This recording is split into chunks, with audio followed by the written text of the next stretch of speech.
Assalamu alaikum wa rahmatullahi ta'ala wa barakatuh.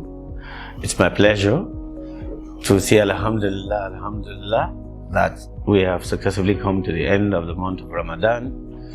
Our prayer now is that the ibadah that we did during this month, that Allah will accept it from each and every one of us. And as we prepare for Eid, I want this opportunity to thank all our supporters and the donors for both New Horizons College as well as Islamic Education Trust for believing in us and partnering with us to achieve many purposes. May Allah bless you and reward you in the best of manner.